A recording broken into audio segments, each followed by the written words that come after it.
नमस्कार। आपका अखबार के इस अंक में आपका स्वागत है। मैं हूं प्रदीप सिंह। कहावत है कि उधार के सिंदूर से कोई सुहागन नहीं बनती, लेकिन भारतीय जनता पार्टी इस कहावत में विश्वास नहीं रखती। उसके पंजाब की यूनिट को अगर आप देख लें तो आपको समझ में आएगा कि भारतीय जनता पार्टी पूरी तरह से उधार के सिंदूर पर निर्भर हो गई है। उसके भरोसे राजनीति करना चाहती है, यानी सब इम्पोर्टेड लोग।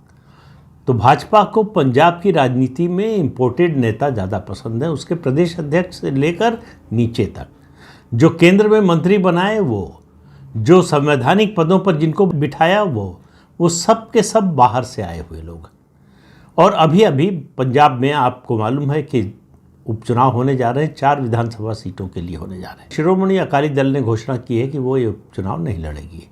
उसकी मुश्किल ये है कि सुखबीर सिंह बादल को अकाल तख्त से कोई राहत नहीं मिली है। बेअदबी के मामले में उनको अकाल तख्त ने कोई राहत नहीं दी, इसलिए चुनाव लड़ने की स्थिति में नहीं है, तो चुनाव नहीं लड़ रहे। तो 4 सीटों पर उपचुनाव हो रहे हैं विधानसभा की। 4 में से 3 सीटों पर भारतीय जनता पार्टी के जो उम्मीदवार हैं वो अकाली दल से इंपोर्ट किए गए हैं और 1 सीट पर कांग्रेस से इंपोर्ट किया गया है। अब इससे आप अंदाज़ा लगाइए, बहुत सी बातें हो रही हैं। पिछले विधानसभा चुनाव से पहले जो है भाजपा का जो गठबंधन था अकाली दल के साथ वो टूट गया था। लोकसभा चुनाव अलग लड़ा बीजेपी ने 2024 का, 2022 का विधानसभा चुनाव। अब आंकड़े देकर ये बताने की कोशिश हो रही है कि शिरोमणि अकाली दल का वोट शेयर घट रहा है। ये तो बिल्कुल सही है।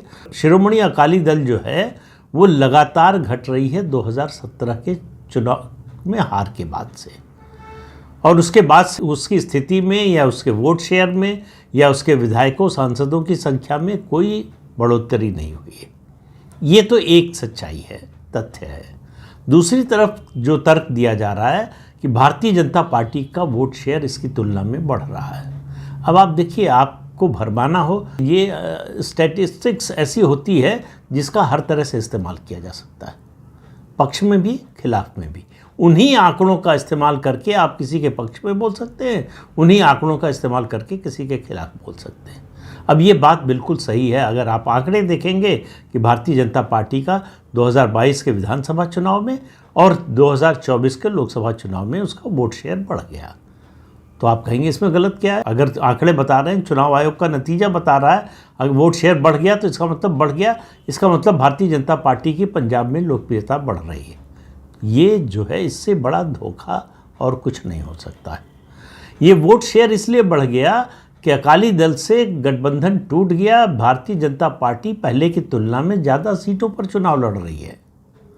तो जाहिर है कि अगर आप जब गठबंधन में थे तो विधानसभा में 23 से ज़्यादा सीटें नहीं लड़ते थे और लोकसभा में 4 से ज़्यादा सीटें नहीं लड़ते थे।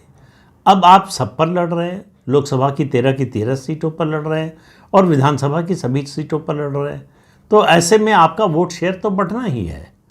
तो उस बढ़ोतरी को, उस वृद्धि को अगर आप ये समझें कि भारतीय जनता पार्टी पंजाब में खड़ी हो रही है या उसका जनाधार बढ़ रहा है, तो इससे बड़ी गलतफहमी क्या हो सकती है। दूसरी बात, लंबे समय से भारतीय जनता पार्टी के नेता पंजाब में संघर्ष कर रहे हैं। अकाली दल के साथ जिनको दबाया गया वो भी, और ये तथाकथित जो किसान आंदोलन था उस समय जिन लोगों ने विरोध झेला, जिनके कपड़े फाड़ दिए गए, जिनको गांव में घुसने नहीं दिया गया, आज वो लोग अपनी ही पार्टी में एक तरह से तिरस्कृत हैं। बाहर से जो आता है उसके बारे में भाजपा नेतृत्व को लगता है कि ये सारी तस्वीर बदल देंगे, तो उनको मंत्री पद भी मिल जाता है। कोई ये नहीं पूछता कि जिनको मंत्री पद दिया, जिनको संवैधानिक पदों पर बिठाया, उन्होंने कितना लाभ पहुंचाया। बहुत से लोग तर्क के लिए कहते हैं कि भाई पुराने लोगों को तो इतना मौका मिला, इतने समय तक मौका मिला, क्या कर लिया। भाई उनको गठबंधन से निकलने का मौका तो दिया नहीं। उनको जो है आपने उड़ान भरने की छूट तो कभी दी नहीं। उनके पंख कतर कर रखे। जो अकाली दल तय करेगा उसके हिसाब से बीजेपी को पंजाब में चलना था, और जो अकाली दल का शीर्ष नेतृत्व चाहता था, जब तक प्रकाश सिंह बादल थे तब तक वो तय करते थे, उसके बाद सुखबीर बादल तय करने लगे। गठबंधन टूटने के बाद पहली बार भारतीय जनता पार्टी को खुले आसमान में उड़ने का मौका मिला है। और जब खुले आसमान में उड़ने का मौका मिला तो बाहर के पक्षी आ गए, वो उड़ान भरने लगे।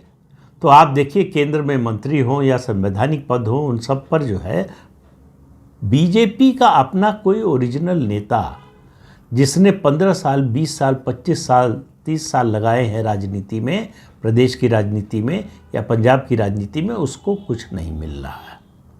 तो ये नाराज़गी है बहुत बड़ी कि भाई हाँ, आखिर हमारी गलती क्या है। अगर इनकी वजह से, जैसे कई राज्यों में ऐसा हुआ है, बाहर से लोग आए हैं तो वो जनाधार लेकर आए या फिर विधायक लेकर आए, सांसद लेकर आए, या कुछ लोग तो सरकार लेकर आए।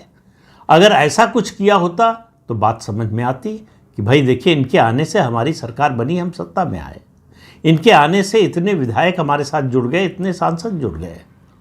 जितने नेताओं को पंजाब की राजनीति के नाम पर बीजेपी ने बढ़ाया है, चाहे दिल्ली में और चाहे पंजाब में, और ये सब वो लोग हैं, एक दो अपवाद छोड़कर, जो लगातार भारतीय जनता पार्टी के खिलाफ बोलते रहे, भारतीय जनता पार्टी कैसे बढ़ने ना पाए इसकी कोशिश करते रहे। और इनमें से तो कुछ ऐसे भी हैं जो सीधे सीधे प्रधानमंत्री नरेंद्र मोदी के खिलाफ बोलते रहे, लेकिन वो सब पुरस्कृत हो रहे हैं। तो पंजाब में भारतीय जनता पार्टी का जो ओरिजिनल कैडर है उसको समझ में नहीं आ रहा है क्या करे। वो विचारधारा से जुड़ा हुआ है तो छोड़कर जा नहीं सकता। एक दो लोग कुछ लोग छोड़कर गए भी हैं, मजबूरी में गए हैं। जब उनको लगा कि अपने ही घर में हम जो है वो बहिष्कृत हो गए हैं, तो फिर उनको लगा कि अब रहने का फ़ायदा क्या है।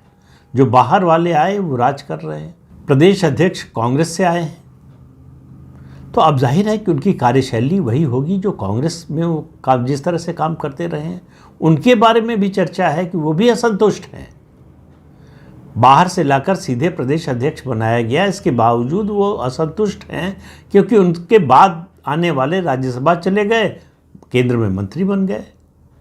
इसके अलावा कैप्टन अमरिंदर सिंह, अब आप देखिए, कैप्टन अमरिंदर सिंह को बीजेपी में लाने का बीजेपी को क्या फ़ायदा हुआ? क्या इसका कोई आकलन हुआ? उसके आधार पर कोई फैसला हुआ? कैप्टन अमरिंदर सिंह वही थे जो ये तथाकथित किसान आंदोलन करने वाले थे, उनको पंजाब से दिल्ली भेजने वाले, उनको हर तरह की मदद देने वाले, भारतीय जनता पार्टी की सरकार के खिलाफ आंदोलन जिन लोगों ने चलाया, उनके सबसे बड़े मददगार थे कैप्टन अमरिंदर सिंह। उनको कांग्रेस पार्टी ने बेइज्जत करके जो है मुख्यमंत्री पद से हटाया। ऐसी परिस्थिति पैदा हो गई कि वो पार्टी में रह नहीं सकते थे, तो उन्होंने पार्टी छोड़ी, फिर अलग पार्टी बनाई। विधानसभा चुनाव से पहले उन्होंने अपनी पार्टी का विलय कर दिया बीजेपी। उससे बीजेपी को क्या मिला? बीजेपी पंजाब की राजनीति में शहरों की पार्टी मानी जाती है, शहरी पंजाबियों की पार्टी मानी जाती है। गांव में उसका कोई जनाधार नहीं था क्योंकि अकाली दल वहाँ थी। अकाली दल कभी नहीं चाहती थी गांव में बीजेपी की पैठ बढ़े या बीजेपी का जनाधार बढ़े, इसलिए उधर कभी जाने नहीं दिया। और अकाली दल का आधार था तो दोनों मिलकर जो है एक विनिंग कॉम्बिनेशन बनता था कि शहरी वोट जो है बीजेपी लेकर आती थी और गांव का वोट अकाली दल लेकर आता था। लेकिन वो गठबंधन तो टूट गया, और वो गठबंधन टूटा उससे पहले टूट चुका था। असल में सुखबीर बादल के डिप्टी चीफ मिनिस्टर बनने के बाद उस गठबंधन का कोई अर्थ नहीं रह गया था। जितनी अलोकप्रिय हुई सरकार वो सुखबीर बादल की वजह से और उनकी पार्टी, उसका खामियाजा आज तक बीजेपी के लोग भुगत रहे हैं।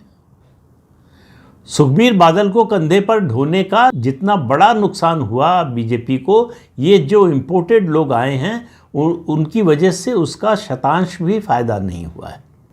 तो भाई आप किसी को लाते हैं, किसी को साथ जोड़ते हैं, तो कोई असेसमेंट तो करते हैं कि इनके साथ इतने लोग हैं। राजनीति की बात कर रहा हूँ, अगर राजनीति में लाते हैं तो देखते हैं कि उसका जनाधार है, किसी क्षेत्र विशेष में है, पूरे राज्य में है, या फिर किसी एक वर्ग पर है, या किसी एक जाति से ज़्यादा उसका जुड़ाव है, वहाँ उसका आधार है। ये सब का आकलन करने के बाद कोई फैसला हो। फैसला कभी भी गलत हो सकता है, आपका अंदाज़ा गलत हो सकता है, इसमें कोई दो राय नहीं। लेकिन अगर ये बार बार होने लगे और बार बार मुंह की खाने के बाद प्रतिनिधि मंडल जाता है प्रधानमंत्री से मिलने, गृह मंत्री से मिलने, और वो निकल कर जिस तरह की भाषा बोलते हैं वो वही भाषा होती है जो भाजपा के विरोधी बोलते हैं, लेकिन उनको कोई टोकता नहीं, कोई बोलता नहीं। और ऐसे लोगों का हौसला उससे और ज़्यादा बढ़ता है। उनको लगता है कि हम भाजपा में रह सकते हैं, हम भाजपा से सब कुछ हासिल कर सकते हैं और भाजपा की आलोचना भी कर सकते हैं, निंदा भी कर सकते हैं, उसके खिलाफ भी बोल सकते हैं। तो पंजाब में भारतीय जनता पार्टी पूरी तरह से उधार पर आधारित पार्टी बन गई। भरमार है उधार के नेताओं की। और मैंने तो एक बार कहा भी था कि भारतीय जनता पार्टी जो है, नई भाजपा जो पंजाब की है, वो पुरानी कांग्रेस है। सबसे ज़्यादा कांग्रेस से लोग आए हैं, उसके बाद अकाली दल से लोग आए। उसमें भारतीय जनता पार्टी का ओरिजिनल कैडर कहाँ है ये खोजना आपके लिए मुश्किल हो जाएगा। और सबसे ज़्यादा निराश, हताश अगर कोई है तो भारतीय जनता पार्टी का ओरिजिनल कैडर है, जो दशकों से संघर्ष कर रहा था पार्टी के लिए, विपरीत परिस्थितियों में भी पार्टी के साथ खड़ा रहा। तो ऐसे में भारतीय जनता पार्टी को लेकर जो लोग पंजाब की राजनीति में बहुत उत्साहित हैं, उनको बहुत जल्दी बड़ा झटका लगने वाला है।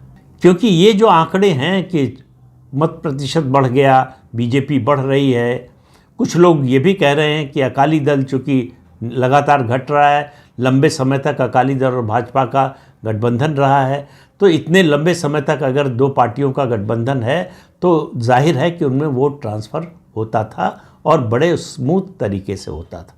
तो ऐसे में अकाली दल का वोटर अगर अकाली दल को छोड़ेगा तो वो कांग्रेस के साथ या आम आदमी पार्टी के साथ न जाकर भाजपा के साथ जाएगा। तार्किक रूप से तो ये बात बिल्कुल सही है।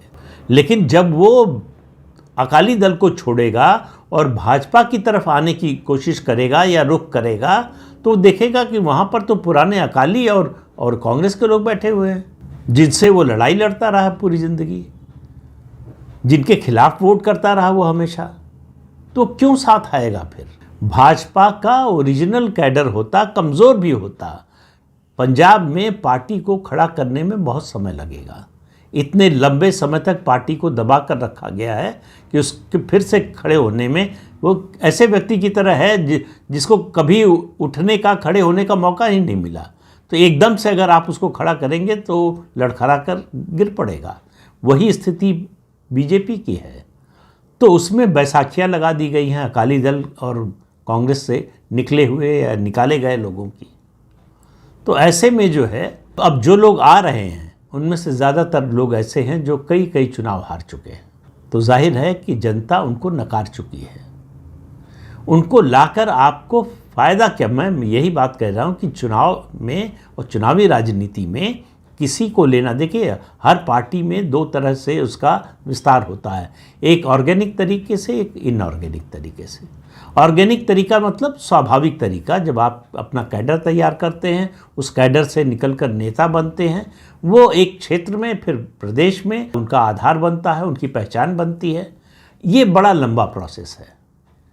तो इनऑर्गेनिक तरीका ये है कि आप बाहर से लाइए, जैसे कॉर्पोरेट जगत में होता है, मर्जर और एक्विजिशन होता है, उसमें कोई बुराई नहीं है। लेकिन उसका असेसमेंट का सिर्फ एक आधार होना चाहिए कि ये हमारी विचारधारा से कहीं भी मेल खाता है क्या, ये हमारा जो भी थोड़ा बहुत जनाधार है उससे तादाद में बिठा पाएगा क्या, दूसरा ये वोट ला सकता है क्या, हमारे साथ आने के बाद हमारी पार्टी के वोट में इजाफा करेगा क्या, या इसका अपना कोई जनाधार बचा भी है कि नहीं। सिर्फ इसलिए कि दूसरी पार्टी में था तो कभी मंत्री था या विधायक था या सांसद था, इसलिए वो बड़ा नेता हो गया। आज उसकी हैसियत, राजनीतिक हैसियत क्या है? आधार तो यही होना चाहिए कि अगर आज वो 10 वोट जोड़ने की स्थिति में है तो ज़रूर उसका स्वागत होना चाहिए। लेकिन जिसने इतने दशकों की मेहनत करके आपके 100 वोट जोड़े थे, उसको हटाकर वो जो 10 वोट भी नहीं ला सकता, उसको अगर आप जगह देंगे तो इसका संदेश क्या जा रहा है? पंजाब की समस्या भारतीय जनता पार्टी की बड़ी विकट समस्या है। अपनों से भरोसा उठ गया है और जो बाहरी आ रहे हैं, दूसरे आ रहे हैं, वो किसी काम लायक नहीं। उनका न तो कोई जनाधार है, न उनकी छवि है। ऐसा भी नहीं है कि भाई चलिए वोट नहीं मिलता इनके नाम पे बहुत ज़्यादा, लेकिन बड़े ईमानदार हैं, बड़े अच्छे एडमिनिस्ट्रेटर हैं, या समाज में इनकी प्रतिष्ठा है। ऐसे लोगों को लाएं तो भी बात समझ में आती। चलिए वोट नहीं मिलेगा, कोई बात नहीं, पार्टी की छवि तो सुधरेगी। तो वोट भी नहीं मिल रहा है, पार्टी की छवि सुधरने की बजाय और ख़राब हो रही है कि आप जो है भ्रष्ट लोगों को, ऐसे लोगों को ला रहे हैं जो अपनी पार्टी में और अपने क्षेत्र में बदनाम हो चुके हैं। तो सवाल यह है कि हासिल क्या हो रहा है? अगर कुछ हासिल नहीं हो रहा तो उनको लाया क्यों जा रहा है? ये एक गंभीर प्रश्न है, एक पॉलिटिकल सर्वाइवल का सवाल है पंजाब भाजपा के लिए। उसको सोचना पड़ेगा कि ये जो इम्पोर्ट दनादन हो रहा है वो उसको किस ओर ले जा रहा है, कहाँ पहुँचाएगा, आगे बढ़ा भी रहा है कि ज़मीन में और नीचे दबा रहा है। इन प्रश्नों का उत्तर खोजे बिना पंजाब की समस्या का, भारतीय जनता पार्टी की दृष्टि से कह रहा हूँ, राजनीतिक हल नहीं मिलने वाला है। तो इस अंक में इतना ही। अगले अंक में फिर मिलेंगे किसी नए मुद्दे के साथ। तब तक के लिए अनुमति दीजिए। आपसे अनुरोध है कि चैनल देखिए, शेयर कीजिए, लाइक कीजिए और सब्सक्राइब ज़रूर कीजिए। नमस्कार।